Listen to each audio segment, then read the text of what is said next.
আমাদের এই গ্রহটি আবার অস্থিতিশীল হচ্ছে, আবার এক যুদ্ধের মধ্যে পতিত হচ্ছে। যদিও ইসলামাবাদের শান্তি আলোচনার মধ্য দিয়ে পৃথিবী একটা আশা করেছিল, পৃথিবীর মানুষ আশা করেছিল যে আমরা হয়তো এটা থেকে মুক্তি পেতে যাচ্ছি, কিন্তু একদিকে ট্রাম্পের জিত, ট্রাম্প হরমুজ প্রণালীকে বন্ধ করে রেখেছে, আবার ইরান বন্ধ করে রেখেছে, আইআরজিসি তার ডিপ্লোমেট, এই বিষয়গুলো নিয়েই পুরো যুদ্ধবিরতিটা একটা চুলোই গিয়েছে। South Morning China Post, Al Jazeera, Washington Post, the Guardian, সবগুলো আসলে পত্রিকা এক ধরনের নিউজ করেছে। কিন্তু South Morning China Post and Al Jazeera তাদের নিউজটা যে এই যুদ্ধবিরতি আসলে ভেঙে গেছে, নো টক্স, ইরানের পক্ষ থেকে যে ক্লেইম করা হয়েছে, আমি জানি না। আসসালামু আলাইকুম রহমতুল্লাহ, সম্মানিত দর্শক শ্রোতা। এই যে ইসলামাবাদে যে যুদ্ধবিরতি নিয়ে কথা হচ্ছিল, সেই যুদ্ধবিরতিটা আসলে কোথায় গিয়ে দাঁড়ায় এটাই দেখার কথা ছিল।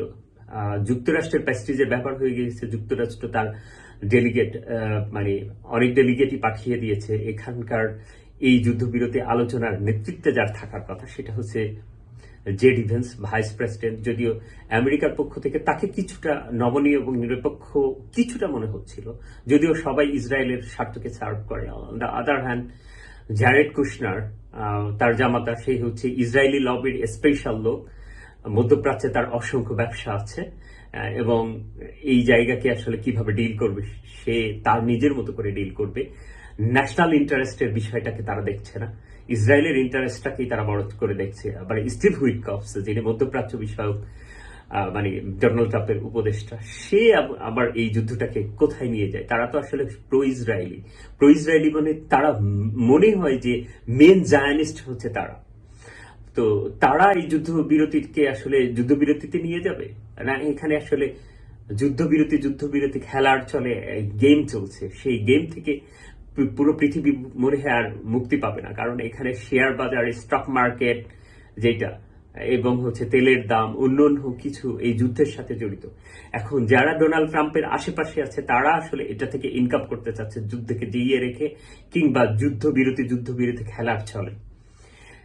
এখন এই আইআরজিসি বলেছে যে না, যতক্ষণ পর্যন্ত আমেরিকা আসলে তার দাবিগুলো, কিছু দাবি থেকে সরে না আসবে এবং এইটার আসলে স্ট্রাকচার নির্ধারিত হবে যুদ্ধবিরতি আলোচনা থেকে শুরু করে, এবং মানে কমপ্লিট যুদ্ধ একবার শেষ হয়ে যাওয়ার স্ট্রাকচার যতক্ষণ না দাঁড়াবে ততক্ষণ আমরা যুদ্ধে মানে বিরতিতে যাব না ইসলামাবাদে। আবার অন দ্য আদার হ্যান্ড ইরানের যে পলিটিক্যাল লিডার, তারা আসলে চাচ্ছিল একটা যুদ্ধবিরতি, কারণ পুরো পৃথিবীর সিচুয়েশন, নিজেদের সক্ষমতা, এগুলো নিয়ে বাস্তব রিয়ালিস্ট কনটেক্সট থেকে তারা মনে করেছিল যে এই যুদ্ধবিরতিতে যাওয়া উচিত, আমাদের কিছু নেগোসিয়েশন করা, ছাড় দেওয়া। তো সেই জায়গা থেকে ইরানের পররাষ্ট্রমন্ত্রী এক ধরনের মানুষের কাছে, বিশেষ করে আইআরজিসির লিডারদের কাছে ভিলেন হয়ে আছে। আবার গালিবাব, যিনি, উনি কিছুটা চেক অ্যান্ড ব্যালেন্স করছেন দুই পক্ষকে, আইআরজিসি এবং মানে পলিটিক্যাল লিডারদের মধ্যে নেগোসিয়েশনের কনটেক্সট থেকে উনি মিডিলে আছেন। আইআরজিসি এখানে টোটাল তার গেমটাকে কন্ট্রোল করতে চায়, যে ঠিক আছে যে ডোনাল্ড ট্রাম্প এখানে অবরোধ দিয়ে রাখছে, ওকে, হরমুজে দিয়ে রাখছে, আমরাও এখানে দিয়ে রেখেছি। আসলে আইআরজিসি মনে করছে যে তার যেহেতু মানে স্ট্রাকচারাল পজিশনটা ভালো আছে, যদিও তার সক্ষমতা ওইরকম নেই, কিন্তু তার কিছু টেকনোলজি আছে, সামথিং এক্সেপশনাল, যেটা দিয়ে তার নিজের মাতৃভূমিতে সে সার্ভাইভ করতে পারবে, এটা আইআরজিসি মনে করছে। আরেকটা আইআরজিসির মনে করার কারণ যে জিওগ্রাফিক্যালি তার যে পজিশন, সেই পজিশনে সে জিতে আছে, কৌশলগত জায়গা থেকে তার অনেক ভালো পজিশন, এবং তার অ্যাসিমেট্রিক ওয়ারফেয়ার, এবং জনগণের মধ্য থেকে অবশ্যই একটা বড় অংশ মানে আইআরজিসির এই মেন্টালিটিকে সাপোর্ট করে সেই জায়গা থেকে, এবং তাদের ইতিহাস, ঐতিহ্য, প্রাচীন ব্যবস্থা, সেটার ধারাবাহিকতা সব মিলিয়ে তাদেরকে আপার হ্যান্ডে রেখেছে তারা মনে করছে, এবং তারা মনে করছে যে এই যুদ্ধে কৌশলগতভাবে তারা জিতে গেছে। তো ডোনাল্ড ট্রাম্প সহ আমেরিকা যদি যে ডেলিগেশন পাঠিয়েছে, সেই ডেলিগেশন যদি তারা যদি একটা নির্দিষ্ট সীমার মধ্যে না আসে এবং দুই পক্ষই আসলে উইন উইন সিচুয়েশনে যদি না আসে, তাহলে আসলে যুদ্ধ আসলে কিভাবে বিরতি হবে। এখন দুই পক্ষই উইন উইন সিচুয়েশনে জিরো সাম গেমে যদি চলে যায়, জিরো সাম বলতে একজন যদি জয়লাভ করে, উইন করে, আরেকজন আসলে মানে টোটালি জিরো হয়ে যাবে। আরেকজন যদি মানে আমেরিকা যদি জয়লাভ করে তাহলে ইরান টোটালি জিরো হয়ে যাবে, ইরান যদি মানে জয়লাভ করে তাহলে আমেরিকা টোটালি জিরো হয়ে যাবে। এই ধরনের আলোচনা যদি হয়, এই বার্গেনিং যদি দর কষাকষি হয়, তাহলে এটা কঠিন হবে। আসলে diplomacy is an art of negotiation. এখন এই নেগোসিয়েশনটা আসলে কিভাবে হতে পারে এটা গুরুত্বপূর্ণ। কূটনৈতিকদের যারা প্রতিনিধি থাকবে তাদের দক্ষতার উপরে, সক্ষমতার উপরে, এবং যারা স্ট্র্যাটেজিক্যালি এগিয়ে থাকবে। Iran one kind of strategically এগিয়ে আছে। তো যুদ্ধবিরতি যে ইসলামাবাদে বন্ধ হয়ে গেছে সেই বিষয়টা নিয়ে আসলে অন্যরা কি বলছে, মানে সাউথ মর্নিং চায়না পোস্টে ডিপ্লোমেসি একটা পার্ট আছে, সেই ডিপ্লোমেসি পার্টে বলা হয়েছে, একটা নিউজ করেছে যে Trump Iran and state of Hormuz here's what happened overnight. মানে সারা রাত ধরে স্টেট অফ হরমুজে কি হয়েছে, ট্রাম্প ইরান এবং স্টেট এটাকে ঘিরে এইটা তারা কথা বলেছে। ওইটার একটা ইম্প্যাক্ট হয়তো যুদ্ধবিরতিতে পড়েছে। এখানে আরেকটা নিউজ করছে হচ্ছে সাউথ মর্নিং চায়না পোস্ট, সেই জায়গায় ডিপ্লোমেসির ওই কনটেক্সট থেকেই এটা মিডল ইস্টকে ফোকাস করে বলা হয়েছে যে US Iran warn they are ready for war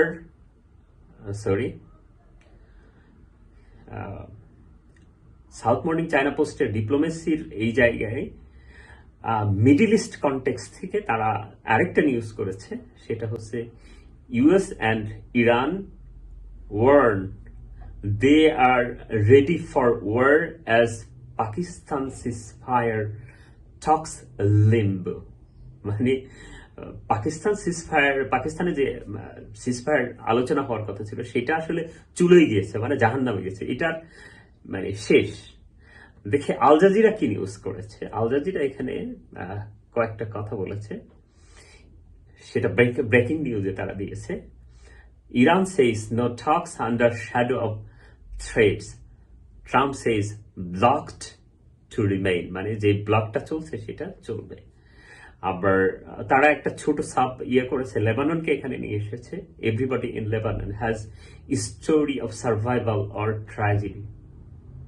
মানে লেবাননের পরিস্থিতিটা খুবই খারাপ, এইটা বলছে যে যেখানে সার্ভাইভ করা কষ্ট হয়ে যাচ্ছে, সার্ভাইভটাই মানে যেখানে ট্র্যাজেডি হয়ে গেছে সেখানকার অবস্থা।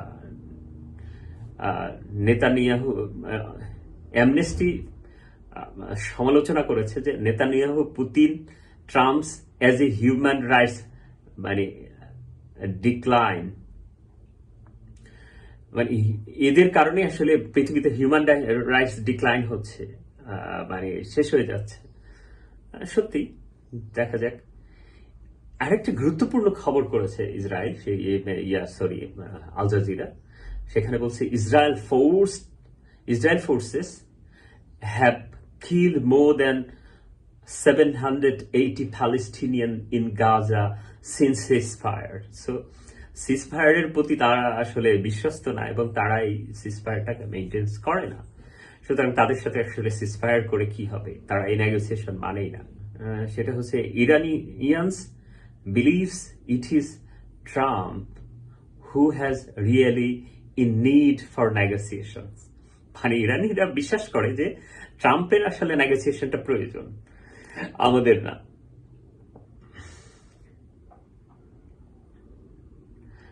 একটা গুরুত্বপূর্ণ খবর, ইরানের ইন্টারনেট সম্ভবত রেস্ট্রিকশন আছে রিমেইন ফরমোস্ট। এখানে একটা নিউজ করেছে যে Iran expand limited internet access, but restrictions remain for most. মানে কিছু মানুষের জন্য আসলে মানে এই ইন্টারনেটটা আছে, কিন্তু সবার জন্য আসলে ওইভাবে নাই, আর এর অ্যাক্সেসটা খুবই লিমিটেড, সেটাই বলছে। ওখানে আসছে মোর ইরানিয়ানস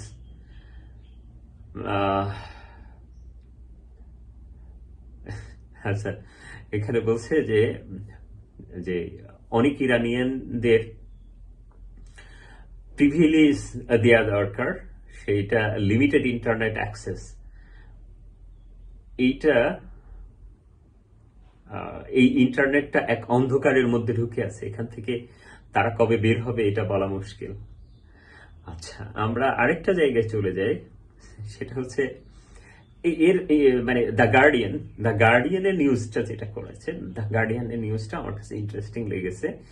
মানে তার মানে ইয়াটা এটা কি বলে, হেডলাইনটা এরকম করেছে যে US Israel war on Iran, JD Vance to lead US a delegation in Pakistan if Iran agrees to talks. মানে মানে ইউএস এবং ইসরায়েল যে ইরানের উপরে যুদ্ধ চাপিয়ে দিয়েছে সেইটা আসলে বলেছে হচ্ছে দ্য গার্ডিয়ান অবশ্য হচ্ছে ইয়ার পত্রিকা, ব্রিটেনের পত্রিকা। এইখানে তার ডাইনামিক অবস্থানটা খুবই ভালো লাগছে, একটা গতিশীল অবস্থান নিয়েছে এবং তারা কিছুটা মিডিল পজিশন নিয়েছে, এটা ভালো। এবং তারা বলছে যদি ইরান এগ্রি করে, মানে যুক্তরাষ্ট্র চাওয়ার পরেও এই যুদ্ধবিরতিতে ইরান যেতে চাচ্ছে না, মানে কোন পজিশনে ফেলে দিয়েছে ইরানকে, আমেরিকাকে। মানে এটা তার ডিপ্লোম্যাটিক একটা পরাজয় হতে পারে। তা ওয়াশিংটন পোস্ট এই বিষয় নিয়ে কিছু নিউজ করেছে।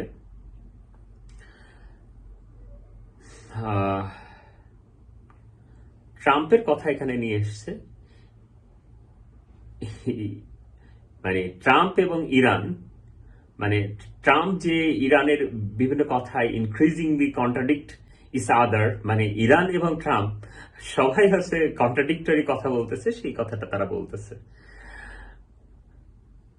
Iran talks on shaky footing after US, মানে ইউএস যে ওখানে অবরোধ করেছে হরমুজে, মানে যে শিপকে বাধাগ্রস্ত করে রেখেছে হরমুজ স্ট্রেইটে, সেইটা আসলে সিজ ফায়ারের ক্ষেত্রে মানে বড় বাধা সৃষ্টি করেছে। এখানে আরেকটা নিউজ করেছে খুবই গুরুত্বপূর্ণ, সেটা হচ্ছে how Pakistan learn to spark Trump's language.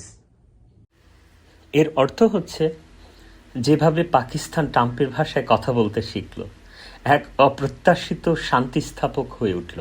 দেখা যাক পাকিস্তানের এই প্রচেষ্টা কতটুকু সফল হয়, কিন্তু পৃথিবী এক ভয়ঙ্কর পরিস্থিতির দিকে এগিয়ে চলছে। আমরা এই ভয়ঙ্কর পৃথিবী থেকে যদি বাঁচতে চাই, এই যে শেয়ার মার্কেটের মানে উঠা নামা, আর হচ্ছে মানে তেলের দাম উঠা নামা, মানে তেলের দাম যদি কমে শেয়ার মার্কেট বাড়ে, শেয়ার মার্কেট যদি বাড়ে তেলের দাম কমে।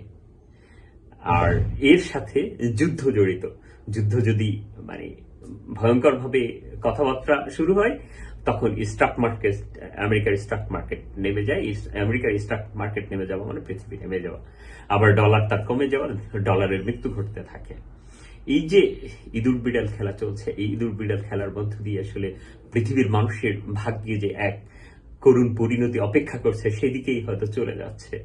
এই অর্থনৈতিক দণ্ডদশার মধ্যে বাংলাদেশের মতো দেশের মানুষরা আসলে কোথায় যাবে, কি করবে, এটা বোঝা খুবই একটা কঠিন দুর্ভিক্ষের দিকে বাংলাদেশ এগিয়ে যাচ্ছে।